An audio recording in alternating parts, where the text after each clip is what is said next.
Today I'm going to recreate the most controversial game ever made, Flappy Bird, and you can play the clone we make right now. Link in the description. It's simple, fun, and very engaging. Some people even call it the Dark Souls of mobile gaming.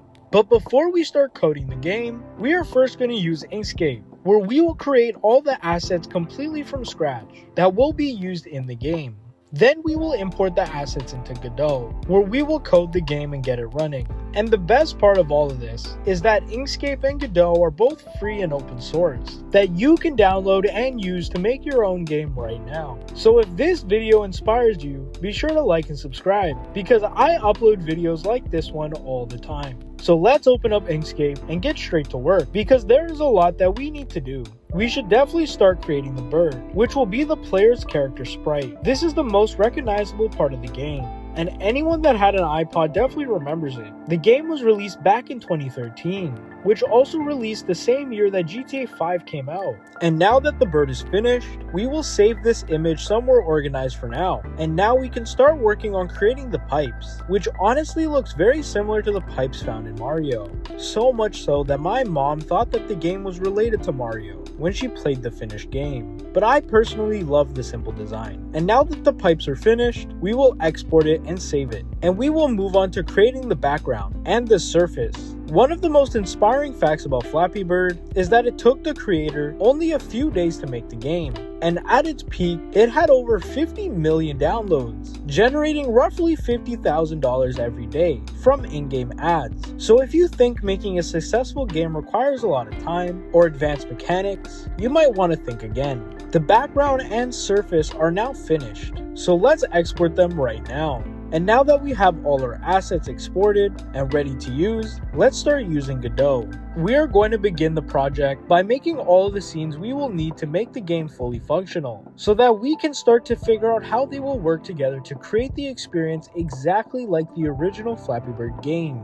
First, we will need to create a main menu screen, similar to the one from the original game. Just a few buttons, the nice background, and a bird. We will need to create a bird scene. This will handle the controls, collisions, and gravity for the bird, and we will come back to it in just a little bit. Then we will need to create the pipe scene. This will house the pipe sprite, collisions, score area, and movement. And then we will need one last scene, the game over scene, which will gather the score from the current game, remember what the best score was, and calculate a grade based on the current score. Now we will need to create the game scene. This is where we will get the actual game working. It will take the bird scene and the pipe scene and use them to create the gameplay. And now that we have a rough outline of all the scenes, we can now start going into more depth designing the mechanics for each scene. So let's go back to the menu scene.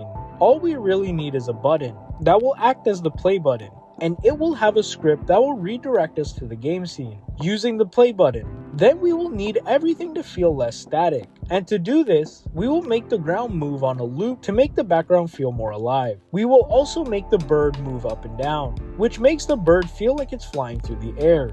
The menu is looking pretty damn good so far, so let's save what we have and go more in depth with the bird scene. This scene will contain the actual Flappy Bird character body, along with the sprite. Then we will have to make the collision shape to fit around the sprite. We will also create a script that will handle the controls and gravity of the bird, and assign the bird to a group called player. A problem I was having was that the bird's resolution was blurry, and to fix it, I just re-exported the image from Inkscape at a much higher resolution. But right now, I'm happy with the bird scene so far, so we'll save it. And now we can work on going more in depth with the pipe scene. This will contain the sprite and collisions for the pipes, along with an area 2D to help detect the player in between the pipes, to increase the player's score. This is actually something that won't take that long to make, because Flappy Bird is honestly a pretty easy game to recreate, and I'm having a ton of fun working on it. So comment down below what game I should recreate next. And if you're enjoying the video, don't forget to like and subscribe, because I post videos like this one all the time. And once we are done with the pipe scene, we'll save it, and now we can work on the game over scene, which will display the game over text and the player's current score, best score, and grade. Once the game is over, we will need to revisit and edit this scene to work well after we complete making the game scene, so we can set up all the stuff we will need. And once that is done, we will get to the fun part, making the game scene. which will work together with all the scenes that we created to give the player an experience similar to Flappy Bird. So we will have to make the background and then get the moving ground working as well, which is not hard at all. Both of these tasks will not take that long. And then we can instantiate the bird scene into the scene, so that we can have a player in the game. The game will start by freezing the bird and waiting for the player to touch the screen to dismiss the how to play overlay. Only after the touch, the game will begin by activating the gravity applied on the bird and requiring the player to keep tapping to keep the bird airborne. If the player taps too frequently, the bird can collide with the collisions at the top of the screen. And if the player does not tap, the bird can fall and collide with the collision at the bottom of the screen. The goal is for the player to be able to tap enough times to keep the bird in the air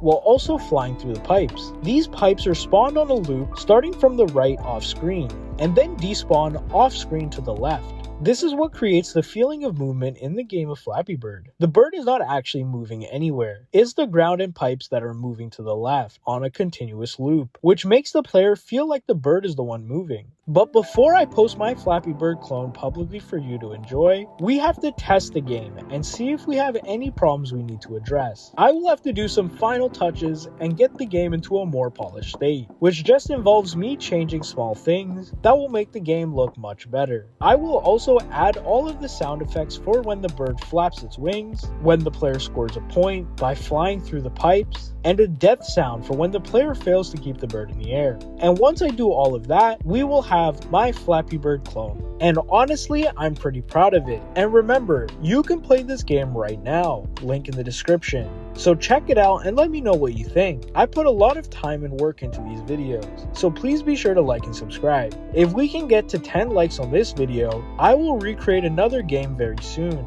And comment below what I should recreate next. Thanks for watching.